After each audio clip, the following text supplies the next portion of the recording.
Assalamualaikum warahmatullahi wabarakatuh. Selamat pagi kepada Ibu Ade Widianti dan teman-teman sekalian. Perkenalkan, kami dari kelompok 4. Pada kesempatan kali ini, kami akan mempresentasikan hasil Project Based Learning mata kuliah Akuntansi Manajemen dengan judul Analisis Biaya Volume Laba dan Pengambilan Keputusan Manajerial berdasarkan proses atau proses costing pada UMKM Toko Kue Happy Manis. Saya Nabila Ratu Aziza sebagai moderator ditemani oleh rekan-rekan saya, Janatu Amalia, Naila Delia Saputri, dan Nelly Febrianti. Pada bagian latar belakang, kami membahas bahwa UMKM memiliki peran yang sangat penting dalam perekonomian Indonesia, terutama di Bandar Lampung, karena mampu menyerap tenaga kerja dan membantu meningkatkan kesejahteraan masyarakat. Salah satu sektor UMKM yang terus berkembang adalah sektor kuliner, khususnya usaha jajanan pasar seperti risol dan sushi homemade. Dalam usaha kuliner seperti ini, proses produksi dilakukan secara rutin dan terus-menerus sehingga pengelolaan biaya menjadi faktor yang sangat penting. Akan tetapi, berdasarkan kondisi di lapangan, masih banyak pelaku UMKM yang belum melakukan pencatatan biaya secara tepat. Hal tersebut biasanya terjadi karena keterbatasan sumber daya manusia dan kurangnya pemahaman mengenai klasifikasi biaya tetap dan biaya variabel. Selain itu, perubahan harga bahan baku seperti tepung, telur, minyak goreng, dan kemasan juga menyebabkan pelaku usaha kesulitan menentukan harga jual serta memperkirakan laba yang akan diperoleh. Jika biaya tidak dihitung secara tepat, maka pelaku usaha dapat mengalami kesalahan dalam menentukan harga jual, tidak mampu mengendalikan pemborosan biaya, serta kesulitan mengetahui apakah usaha yang sebenarnya dijalankan memperoleh keuntungan atau tidak. Oleh karena itu, kami menerapkan analisis Cost Volume Profit atau CVP karena metode ini dapat membantu pelaku usaha memahami hubungan antara biaya, volume penjualan, dan laba sehingga keputusan usaha dapat dilakukan secara lebih tepat dan terukur. Selanjutnya, pada rumusan masalah terdapat 4 fokus utama yang kami analisis dalam penelitian ini. Pertama, bagaimana cara mengidentifikasi dan mengklasifikasikan biaya tetap dan biaya variabel pada toko kue Happy Manis. Kedua, bagaimana menentukan titik impas atau break-even point agar usaha dapat mengetahui batas minimum penjualan untuk menghindari kerugian. Ketiga, bagaimana menghitung target laba dan profitabilitas usaha berdasarkan volume penjualan tertentu. Dan yang terakhir adalah bagaimana memberikan rekomendasi keputusan manajerial yang tepat untuk meningkatkan laba dan menjaga keberlangsungan usaha. Berdasarkan rumusan masalah tersebut, tujuan analisis ini adalah untuk memetakan struktur biaya secara rinci, menentukan volume penjualan minimum agar usaha tidak mengalami kerugian, menganalisis margin kontribusi yang diperoleh dari setiap produk, memberikan rekomendasi strategis berbasis data akuntansi manajemen, serta menerapkan konsep biaya volume laba pada kondisi nyata di lapangan sebagai bentuk penerapan teori akuntansi manajemen. Selain itu, kegiatan ini juga memberikan manfaat bagi berbagai pihak. Bagi mahasiswa, kegiatan ini memberikan pengalaman praktik langsung dalam menerapkan teori akuntansi manajemen pada UMKM, sehingga mahasiswa tidak hanya memahami teori tetapi juga kondisi nyata di lapangan. Kegiatan ini juga meningkatkan kemampuan analisis data, penyelesaian masalah, dan komunikasi profesional. Bagi pelaku UMKM, analisis ini membantu meningkatkan ketepatan dan menghitung biaya pokok dan menentukan harga jual yang tepat, membantu perencanaan target penjualan, serta menjadi dasar pengambilan keputusan usaha. Sedangkan bagi masyarakat, keberlangsungan UMKM dapat membantu memperkuat ekonomi daerah dan memberikan produk berkualitas dengan harga yang tetap terjangkau. Baik, di sini saya akan menjelaskan terkait profil UMKM, yaitu Toko Kue Happy Manis. Usaha ini dimiliki oleh Ibu Nova Indah dan mulai berdiri sejak tahun 2020 di Bandar Lampung. Bentuk usahanya merupakan usaha perorangan yang bergerak di bidang kuliner, khususnya produksi jajanan pasar homemade. Pemilihan UMKM ini sebagai objek analisis karena usaha ini memiliki proses produksi yang dilakukan secara rutin setiap hari, sehingga cocok untuk diterapkan analisis biaya volume laba atau CVV. Kegiatan utama dalam siklus bisnis Toko Kue Happy Manis terdiri dari 3 aktivitas utama. Yang pertama adalah aktivitas pengadaan atau procurement, yaitu proses pembelian bahan baku seperti tepung, telur, minyak goreng, sayuran, ayam, smoked beef, dan bahan lainnya yang digunakan dalam produksi. Aktivitas ini sangat penting karena kualitas bahan baku akan mempengaruhi kualitas produk yang dihasilkan serta mempengaruhi besar kecilnya biaya produksi. Aktivitas kedua adalah manajemen operasional berbasis waktu. Dalam proses produksinya, usaha ini memiliki jadwal kerja yang teratur. Persiapan bahan dan pembentukan produk biasanya dilakukan pada malam hari, kemudian proses penggorengan dan pengemasan dilakukan dini hari agar produk tetap segar saat dijual pada pagi hari. Sistem operasional seperti ini membantu usaha menjaga kualitas produk dan memenuhi permintaan konsumen setiap hari. Aktivitas ketiga adalah aktivitas penjualan. Produk yang sudah selesai diproduksi kemudian dipasarkan secara langsung kepada konsumen serta melalui sistem pre-order untuk berbagai acara seperti rapat, kegiatan kampus, dan acara keluarga. Penjualan menjadi bagian penting karena menentukan volume produksi dan jumlah laba yang diperoleh usaha. Untuk produk unggulan, toko kue Happy Manis memiliki dua produk utama, yaitu risol sebagai produk unggulan dan sushi fusion lokal. Risol menjadi produk yang paling banyak diminati konsumen karena memiliki berbagai varian isi dan harga yang terjangkau, sedangkan sushi fusion lokal merupakan inovasi produk yang disesuaikan dengan selera masyarakat sehingga mampu menarik minat konsumen yang lebih luas. Selanjutnya, terdapat metode klasifikasi biaya. Klasifikasi biaya dilakukan agar usaha dapat mengetahui jenis biaya yang dikeluarkan serta memahami bagaimana perilaku biaya tersebut terhadap perubahan volume produksi. Berdasarkan perilaku biaya dibagi menjadi dua jenis, yaitu biaya tetap dan biaya variabel. Biaya tetap atau fixed cost merupakan biaya yang jumlahnya tetap walaupun jumlah produksi berubah. Contohnya seperti biaya sewa tempat produksi dan biaya utilitas seperti listrik serta air. Walaupun produksi meningkat atau menurun, biaya ini tetap harus dibayar setiap bulan. Sedangkan biaya variabel atau variable cost adalah biaya yang berubah sesuai dengan jumlah produksi. Semakin banyak produk yang dihasilkan, maka semakin besar biaya variabel yang dikeluarkan. Contohnya adalah biaya bahan baku, minyak goreng, gas, serta tenaga kerja langsung. Karena usaha kuliner sangat bergantung pada bahan baku, maka sebagian besar biaya pada usaha ini termasuk biaya variabel. Selain berdasarkan perilaku biaya, klasifikasi juga dilakukan berdasarkan fungsi organisasi. Berdasarkan fungsi organisasi, biaya dibagi menjadi biaya produksi dan biaya non-produksi. Biaya produksi adalah biaya yang langsung berkaitan dengan proses pembuatan produk, seperti bahan baku langsung, tenaga kerja langsung, dan biaya overhead pabrik. Sedangkan biaya non-produksi merupakan biaya yang mendukung kegiatan usaha di luar proses produksi, seperti biaya penjualan, biaya kemasan, dan biaya administrasi. Melalui klasifikasi biaya ini, pelaku usaha dapat mengetahui biaya mana yang dapat dikendalikan, biaya mana yang paling besar pengaruhnya terhadap laba, serta dapat membantu proses perencanaan dan pengambilan keputusan usaha. Pada slide ini ditampilkan tabel klasifikasi biaya serta analisis detail biaya per unit pada toko kue Happy Manis. Dari tabel tersebut dapat dilihat bahwa biaya produksi terbesar berasal dari bahan baku langsung dengan total sebesar Rp4.215.000 per bulan. Bahan baku tersebut meliputi tepung terigu, panir, minyak goreng, telur, mayones, smoked beef, daging ayam, sayuran, serta bahan untuk sushi.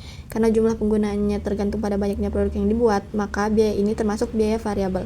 Kemudian terdapat biaya tenaga kerja langsung sebesar Rp2.250.000 untuk 3 orang pekerja produksi. Biaya ini juga termasuk biaya variabel karena berkaitan langsung dengan aktivitas produksi.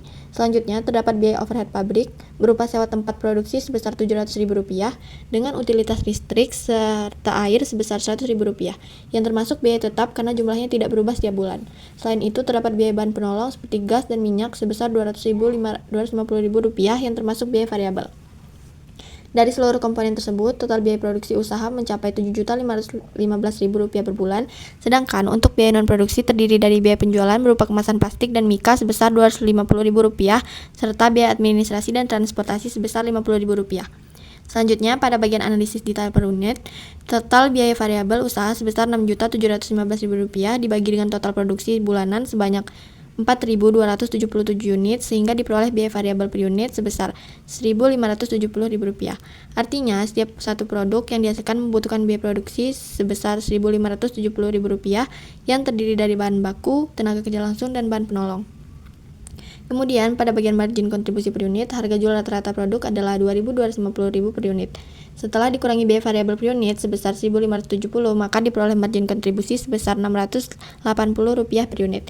Margin kontribusi ini menunjukkan besarnya kontribusi setiap produk yang terjual untuk menutupi biaya tetap dan menghasilkan laba usaha. Selanjutnya, pada persentase margin kontribusi diperoleh hasil sebesar 30,2%. Hal ini menunjukkan bahwa dari setiap penjualan produk, sebesar 30,2% dapat digunakan untuk menutupi biaya tetap dan sisanya menjadi laba setelah seluruh biaya tetap terpenuhi. Persentase ini juga menunjukkan bahwa usaha memiliki kemampuan yang cukup baik dalam menghasilkan keuntungan dari setiap produk yang dijual. Dari hasil analisis tersebut dapat disimpulkan bahwa struktur biaya toko kue Happy Manis didominasi oleh biaya variabel, terutama bahan baku langsung. Oleh karena itu, pengendalian biaya bahan baku menjadi hal yang sangat penting agar laba usaha tetap stabil dan tidak menurun ketika terjadi kenaikan harga bahan baku di pasaran. Baik, selanjutnya yaitu persentase margin kontribusi. Dihitung dengan membandingkan margin kontribusi terhadap harga jual dan menghasilkan persentase sebesar 30,2%. Artinya, dari setiap penjualan produk sebesar 30,2% dapat digunakan untuk menutupi biaya tetap dan menghasilkan laba bersih setelah seluruh biaya tetap terpenuhi. Selanjutnya, pada bagian interpretasi data, dapat dilihat bahwa struktur biaya usaha didominasi oleh biaya variabel yang mencapai sekitar 90% dari total biaya. Hal ini menunjukkan bahwa usaha memiliki risiko keuangan yang relatif rendah karena biaya tetapnya kecil. Namun, usaha juga cukup sensitif terhadap perubahan harga bahan baku. Jika harga minyak atau tepung naik sebesar 10%, maka margin keuntungan akan ikut menurun apabila harga jual tidak disesuaikan. Selanjutnya, pada perhitungan biaya dan break-even point atau BEP, total biaya tetap usaha adalah senilai Rp800.000, sedangkan total biaya variabel sebesar Rp6.715.000. sehingga total biaya keseluruhan mencapai Rp7.515.000 per bulan. Dari hasil perhitungan margin kontribusi sebesar 680 per unit, diperoleh titik impas atau BEP dalam unit sebanyak 1.177 unit. Artinya, usaha harus menjual minimal 1.177 unit produk agar tidak mengalami kerugian. Sedangkan BEP dalam rupiah sebesar Rp2.648.250. Jadi, usaha harus memperoleh penjualan minimal sebesar Rp2.648.250 untuk mencapai kondisi impas. Dalam analisis target laba, diasumsikan bahwa usaha ingin memperoleh target laba sebesar 2 juta per bulan. Berdasarkan hasil perhitungan, usaha harus menjual sekitar 4.118 unit produk agar target laba tersebut dapat tercapai. Jika dihitung dalam rupiah, maka target penjualan yang harus dicapai sebesar Rp9.265.500. Dari hasil ini dapat dilihat bahwa volume penjualan aktual usaha yang mencapai 4.277 unit sebenarnya sudah cukup mendukung pencapaian target laba. Pada grafik analisis biaya volume laba atau BFL, garis horizontal menunjukkan biaya tetap sebesar Rp800.000 yang tidak berubah walaupun volume produksi berubah. Titik perpotongan antara garis total biaya dan garis total pendapatan terjadi pada volume penjualan 1.177 unit yang menunjukkan titik impas usaha. Setelah melewati titik tersebut, garis pendapatan berada di atas garis biaya sehingga usaha mulai memperoleh keuntungan. Karena penjualan aktual mencapai 4.277 unit, maka usaha saat ini berada pada zona laba yang aman. Sekian dari saya kembalikan ke moderator. Pada bagian analisis dan rekomendasi manajerial, harga jual sebesar 2.250 per unit dinilai sudah tepat karena mampu menutupi biaya variabel dan memberikan margin kontribusi yang baik.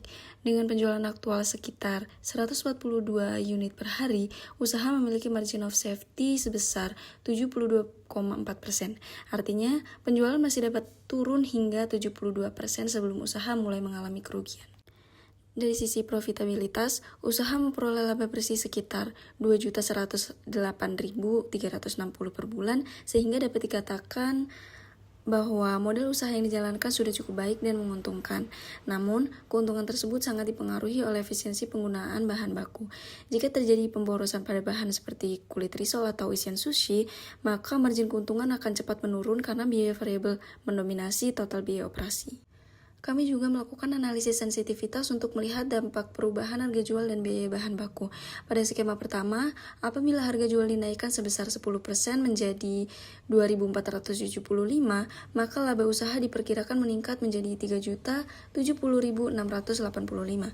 Strategi ini dapat dilakukan apabila dapat peningkatan kualitas produk atau kemasan sehingga konsumen tetap merasa harga tersebut sebanding dengan kualitas yang diterima. Sedangkan pada skema kedua, apabila biaya bahan baku naik 10% sehingga biaya variabel meningkat menjadi 1.727 per unit, maka titik impas usaha akan meningkat menjadi 1.529 unit. Hal ini menunjukkan bahwa usaha harus menjual lebih banyak produk hanya untuk mencapai kondisi impas. Berdasarkan seluruh hasil analisis tersebut, kami memberikan beberapa rekomendasi manajerial.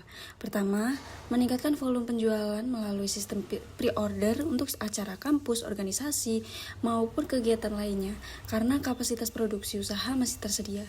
Kedua, melakukan pengendalian biaya dengan mencari supplier tetap agar memperoleh harga bahan baku yang lebih murah dan stabil dibandingkan harga pasar. Ketiga, melakukan penyesuaian harga hanya pada produk premium, seperti sushi varian tertentu agar margin keuntungan tetap terjaga tanpa harus menaikkan harga seluruh produk. Sebagai kesimpulan, toko kue Happy Manis memiliki kondisi usaha yang cukup baik dengan struktur biaya yang efisien, margin kontribusi yang memadai, dan titik impas yang relatif rendah. Dengan rata-rata penjualan sebesar 4.277 unit per bulan dan margin of safety sebesar 72,4%. Usaha ini telah melewati fase kritis titik impas dan berada pada posisi laba yang stabil. Oleh karena itu, strategi yang perlu difokuskan ke depan adalah meningkatkan volume penjualan, menjaga efisiensi biaya, dan mengoptimalkan kapasitas produksi agar profitabilitas usaha dapat terus meningkat. Demikian presentasi dari kelompok kami. Mohon maaf apabila terdapat kekurangan dalam penyampaian maupun analisis yang kami lakukan. Terima kasih. Wassalamualaikum warahmatullahi wabarakatuh.